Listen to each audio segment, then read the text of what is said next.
every Revolutionary Army commander wears these signature steampunk goggles, exactly the same as Gunko wears. This is not an accidental coincidence, this is a very deliberate design choice by Oda, as everything about Gunko's character so far makes it clear that her past is tied to the Revolutionary Army. But I think most readers have not realized how elaborate her past actually is, and the major role she's being set up for in the future.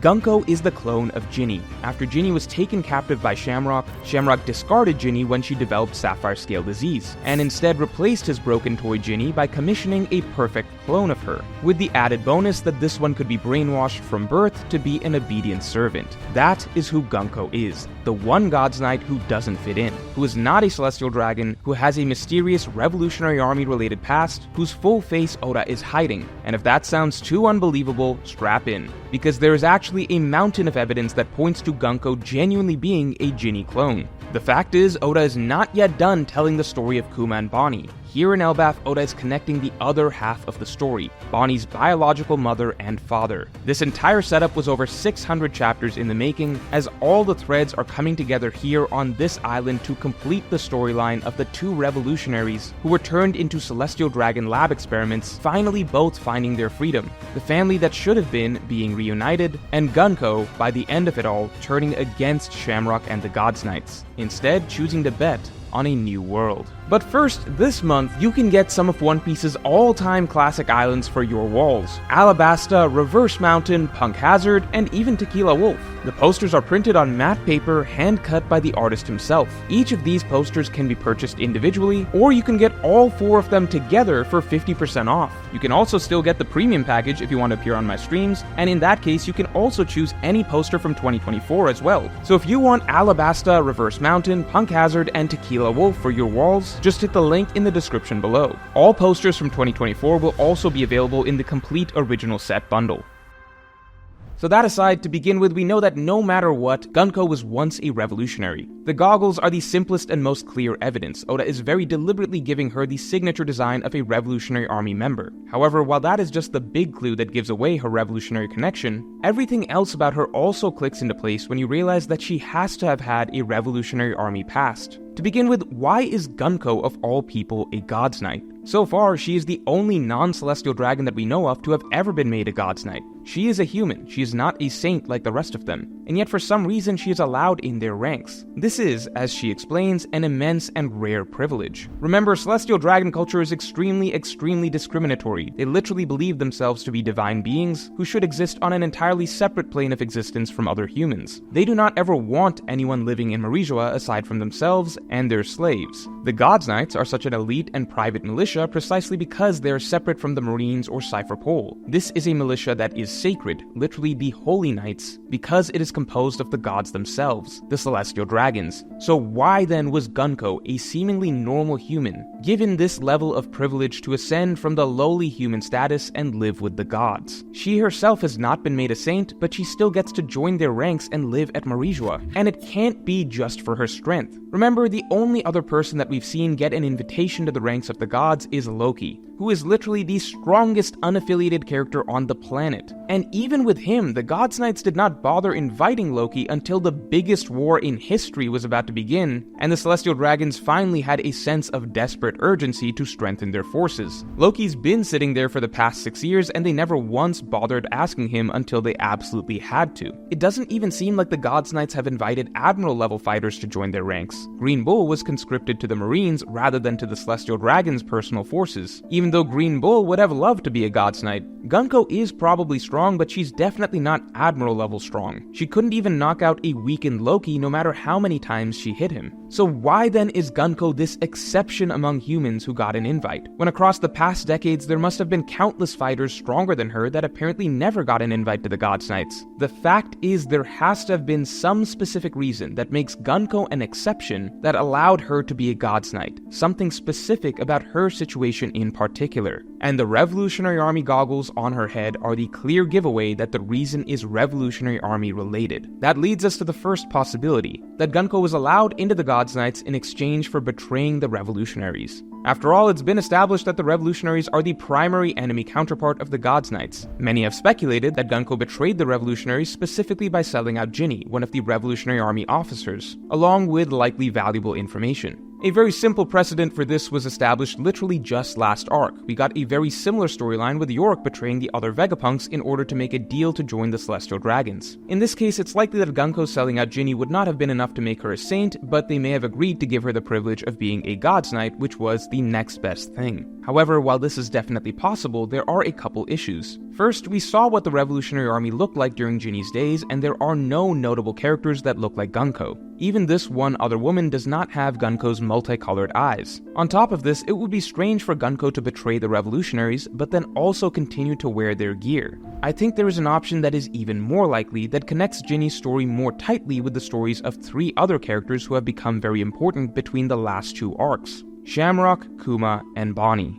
I believe the most tragic but likely truth that explains Gunko's clear revolutionary ties and how she became a God's Knight is that Gunko may actually be a clone of Ginny. We know Ginny was a former Revolutionary Army officer who was captured by the Celestial Dragons, and then discarded after she came down with the Sapphire Scale disease. As we know from Egghead Island, clones are now officially a thing in One Piece, and it's the world government who has access to cloning technology since they acquired Vegapunk. The Celestial Dragon who captured Ginny would certainly have been able to clone Ginny if they so chose. So looking at Gunko, the first thing that's noticeable is that her hairstyle does seem similar to Ginny's, which could just be a small coincidence, but it becomes more interesting when you consider that the rest of Gunko's face is being deliberately hidden. Ginny notably had freckles as an easy defining facial feature that would conveniently be hidden right now underneath the part of her face with bandages. Very possibly because if Oda revealed Gunko's full face, it could give away that this is the same character. It is very common for Oda to hide a character's face when there is something about their identity that he's trying not to reveal.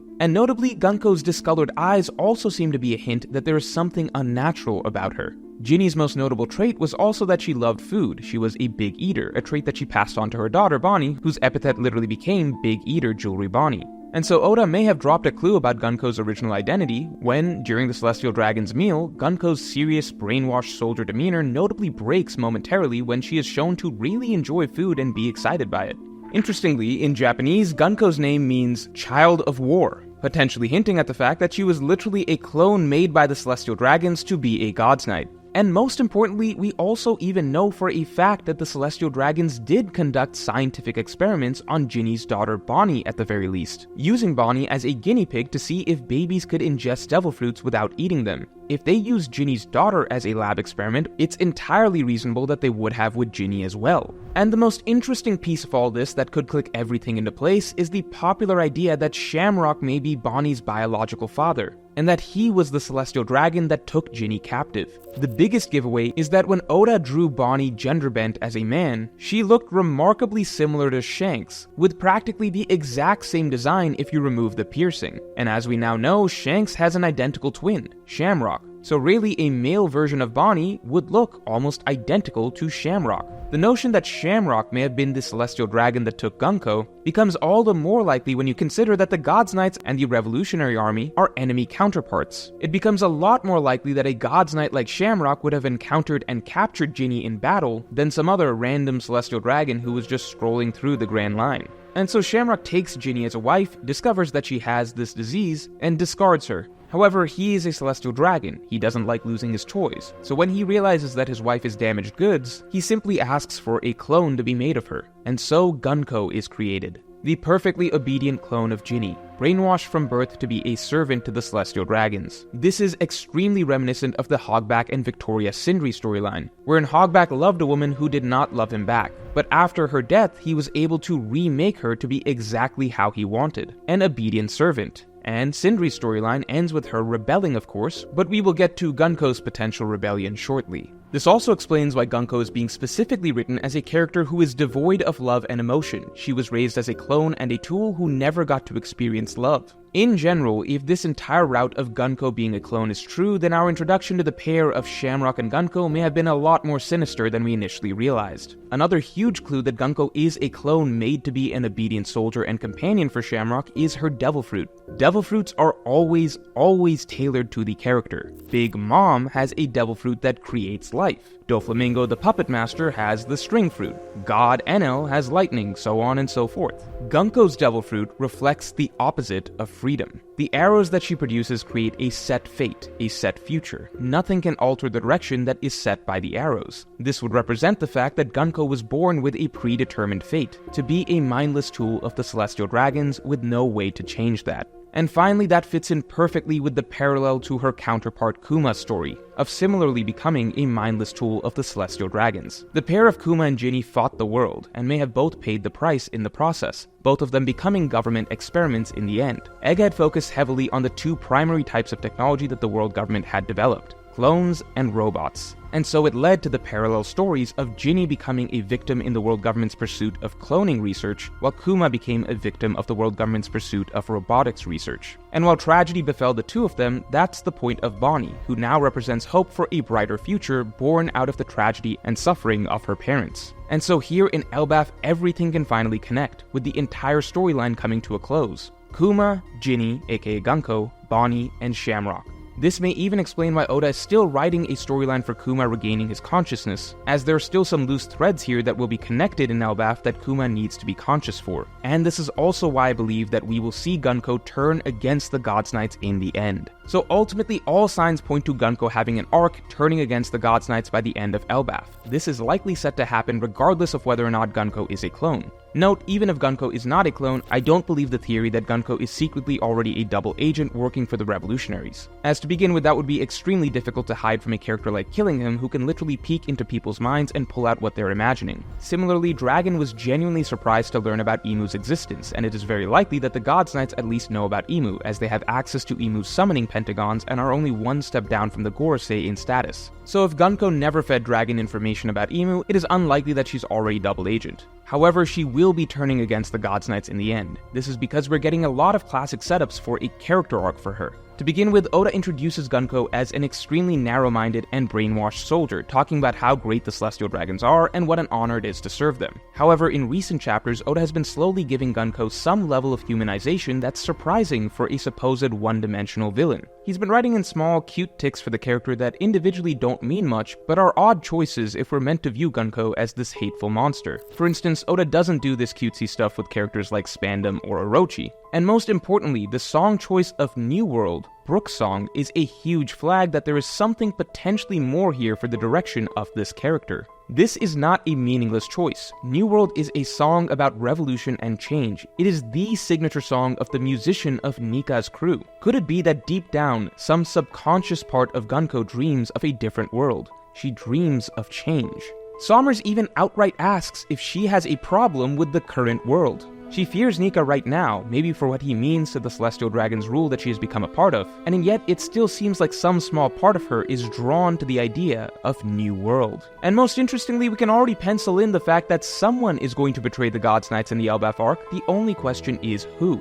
This is because following Doflamingo's declaration in chapter 801 that we will see a war filled with betrayals, Oda has made this pattern of betrayal one of the most important trademarks of the post-timeskip arcs. In every single major arc since then, we've had a character on the antagonist side betray them, and a character on the protagonist side betray them as well. In Whole Cake Island, it was Capone Beige betraying the Big Mom Pirates, while Pudding betrayed the Straw Hat Pirates. In Wano, it was Denjiro betraying Kaido and Orochi, while Kanjuro betrayed the Straw Hats Alliance. In Egghead, Stussy betrayed the world government, while York betrayed the Vegapunks. And now here in Elbaf, we are going to be getting the same thing. Oda loves his dual betrayals so far. We are going to get someone betraying the Gods Knights and someone betraying the Elbaf Giants. Many people have already been circling a particular traitor option among the Elbaf Giants, but I'll leave that alone for now. The point is, someone betraying the antagonists has become a staple in major One Piece arcs. Someone on the Gods Knights is going to turn against the group. Shamrock is impossible as his role seems to be the big bad. Sommers seems to be clearly written as a genuine villain. Killingham is the force behind the entire conflict of Elbaf, so he seems essential as an antagonist, and he doesn't seem to have much depth to him so far. But Gunko,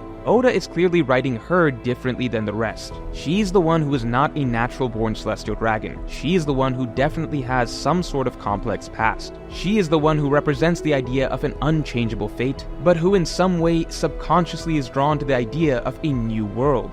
If any character among the Gods Knights is set to experience some sort of a character arc, it is without a doubt Gunko. And if it turns out that she is in fact a clone of Ginny, then we could very possibly see one of the most powerful storylines in One Piece. A beautiful follow-up to the Kuma-Bonnie storyline of Egghead, of Gunko reuniting with Kuma and her daughter, and through them finding her original self that has been buried deep down. Ginny's final words to Kuma before she died were that "I will always, always love you." It's an interesting phrasing that implies that her love will continue on even after death, maybe foreshadowing this very story. For a romance that could never come to be during her lifetime, maybe it can become reality in her second life. For Kuma to be the one that breaks through Gunko's cold heart that has never known love.